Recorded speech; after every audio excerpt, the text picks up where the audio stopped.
I am Kate Calvin, NASA's Chief Scientist and Senior Climate Advisor, and I'm sitting down with Bill Anders, who took the famous Earthrise photo. Oh my God, look at that picture over there. There's the Earth coming up. Wow, is that pretty?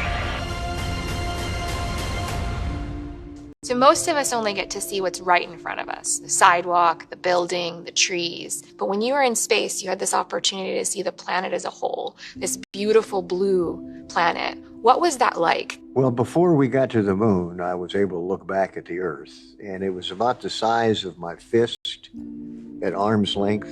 And you really couldn't see any details. It was kind of, you couldn't see the continents even, and even the people from orbit, don't see many man-made features, if any, from space. But I thought that it was really kind of it was at Christmas time, and it was like a fragile Christmas tree ornament. And I thought to myself, it's too bad we don't treat it more like a Christmas tree ornament. And then when I was lucky enough to take the iconic Earthrise picture, which basically kicked off the Earth Day and that kind of thing, it's really too bad, we're shooting missiles and rockets and whatnot at each other on this tiny little place we call home. It's the only home in the universe for us humans, and it's too bad we don't treat it a little better. We're approaching the 53rd Earth Day, and as you said, Earthrise has had a tremendous impact on people and the environmental movement. What do you think the biggest impacts were, both then and now, of the Earthrise photo? Well, people realized that the planet was fragile, delicate. Clearly, mankind has not been kind to the planet. But could you tell the story of taking Earthrise? We had, I think they gave me a little bit of photography training. I had a camera I took home, a Hasselblad, took a few pictures, but, didn't even have a light meter on our flight.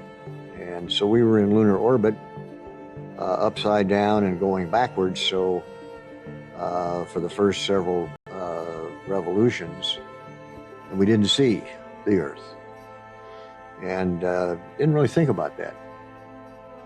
And then we righted ourselves, heads up, and twisted the spacecraft so it was going forward. And while Frank Borman was in the process of doing that, suddenly I saw out of the corner of my eye this color. It was shocking. Oh my God, look at that picture over there. There's the Earth coming up. Wow, is that pretty? You got a color film, Jim? Hand me a roll of color quick. Oh man, that's great. Where is it? Quick. So I managed to get Lovell to get me a color magazine, put the long lens on and started snapping away. You got it? Yep. Take several of them. Take several of them. Here, give it to me. Wait a minute, let me just get the right setting here. Now, just calm down, Lovell. Oh, I got it right. Oh, that's a beautiful shot. Okay. Now, there's explosion. I did. I took two up there. You sure you got it now? Yeah, it'll come up again, I think. Without a light meter, I really didn't know what to set it. So I just took the f-stop and just took a shot, moved it, took a shot, moved it, and then really didn't think that much about it. I think had I not taken the Earthrise picture, Bill who? I have it hanging on the wall of my office. And Is that right? It's a reminder every day of why we do this, for Yeah. science, for inspiration, for innovation, Yeah. for home. Yeah. But it makes people think, Yeah. about this fragile little ball we live on. Yeah.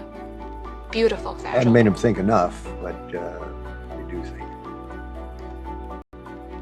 Earth is one of our most important missions at NASA, and we're continuing to use that vantage point of space. The image that you saw, we continue to look at Earth and see how it's changing. What words of wisdom would you give future scientists, astronauts, or the next generation? Certainly viewing of space, of Earth from space, like Landsat, which I fought for, and from the space station, looking down at the Earth. I think Landsat's how most people see Earth. We get to see a lot of 50 years worth of Landsat imagery. And Landsat has been, to my knowledge, been quite a helpful program. Yeah, it's been tremendous, both in showing the planet and how it changes, but also providing information to landowners everywhere. Right. So you're known for one of the most poetic quotes about going to the moon and discovering Earth. Can you tell us about that? It's hard for me to imagine I actually said it because it's so poetic. But when they ask people, what impressed you? I said, well, we went to the moon to explore the moon, and what we discovered was the Earth.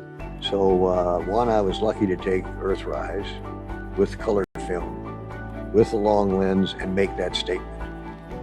And that's about my real environmental claim to fame. It's a pretty big claim to fame. Yeah. But I do think often we have to leave home to appreciate it. Yeah. And you had that opportunity. And I think generations are grateful for what you've done. But seeing the Earth from space, and I really wish I could take a flight in the space station, because we were just in Earth orbit 1.5 revolutions. So, but it is beautiful.